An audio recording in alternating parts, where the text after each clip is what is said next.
Cataract या सफेद मोतियाबिंद का इलाज ऑपरेशन से होता है और इसमें कैटरैक्ट या मोतियाबिंद को बाहर निकाल देते हैं हम और उसकी जगह हम लेंस इम्प्लांट कर देते हैं।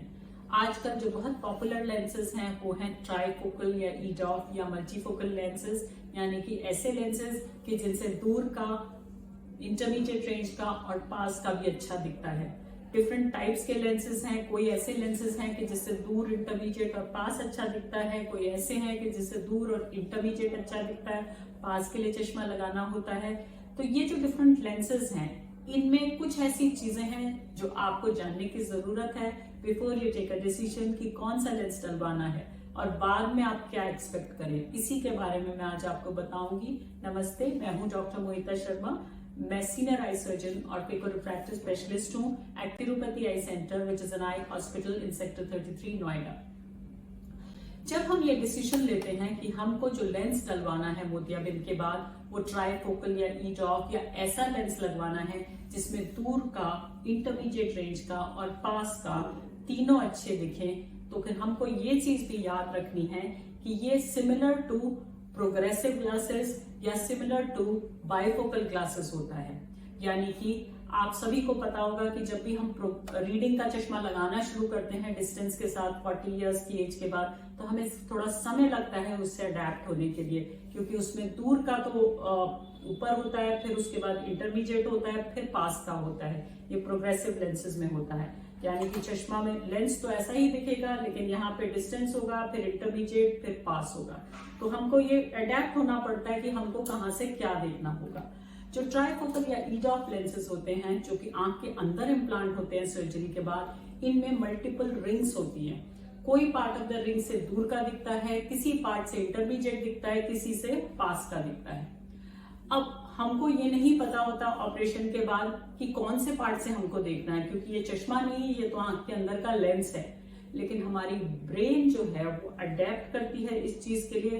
ब्रेन सिग्नल्स भेजती है जिससे हमें पता लगता है कि इस पार्ट ऑफ द रिंग से दूर दिखेगा, इस पार्ट ऑफ द रिंग से इंटरमीडिएट दिखेगा और इस पार्ट से हमको नियर का दिखेगा।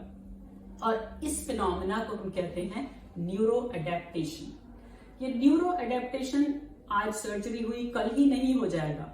इसमें थोड़ा टाइम लगता है क्योंकि ब्रेन और आई को कोऑर्डिनेट करना होता है। तो हमको ये याद रखना है कि अगर हमने ऐसे लेंसेज अपनी आंख में डलवाए हैं सर्जरी के बाद या डॉक्टर ने डाले हैं आपकी कंसेंट से, तो इसमें थोड़ा समय लगेगा अडेप्ट होने के लिए। ये समय वेरिएबल है, किसी किसी का तो अगले ही दिन ये हो जाता है, किसी का 2 to 3 वीक्स लगते हैं, किसी को 4 to 6 वीक्स लगते हैं। रेयर केसेस में इससे भी थोड़ा ज्यादा अप टू 3 मंथ्स लग सकते हैं।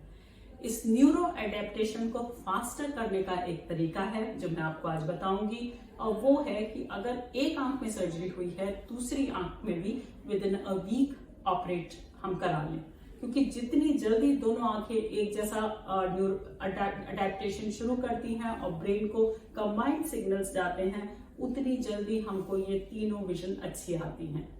यानी कि अगर हम न्यूरो अडेप्टेशन जल्दी चाहते हैं तो हमको दोनों आईज जब ऑपरेट, तब तक ऑपरेट ना हो जाए उसका वेट करना है। और इस चीज को हम समेशन इफेक्ट कहते हैं, यानी कि दोनों आंखें समअप हो जाती हैं। इन अदर वर्ड्स, जब एक के बाद दूसरी भी हो जाती है तो हमारी जो एक्सपेक्टेशन है कि हमें दूर, इंटरमीडिएट, पास अच्छा दिखे, डिपेंडेंस ऑन ग्लासेस मिनिमम हो, वो और ज्यादा जल्दी होती है।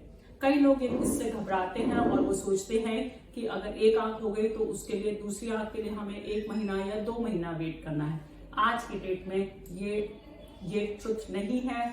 हम एज डॉक्टर्स एडवाइस करते हैं कि एक के बाद आप अराउंड 1 वीक वेट करके दूसरी आंख भी करा लें। इससे आपका एडेप्टेशन भी अच्छा होगा, बैलेंस जल्दी आएगा और आपके प्रिकॉशंस भी दोनों आंखों के एक साथ ही आप फॉलो कर पाएंगे और जल्दी रिकवरी हो जाएगी। तो ये था about neuro adaptation after trifocal और ईडॉफ या मल्टीफोकल लेंसेज। आई होप आपको ये समझ आया होगा। अगर आपको और भी कोई सवाल पूछना हो इसके बारे में तो आप हमसे डिस्क्रिप्शन बॉक्स में जाके या कमेंट्स में जाके आप इसको हमसे पूछ सकते हैं और हम इन सवालों का जवाब जरूर देंगे। Thank you so much.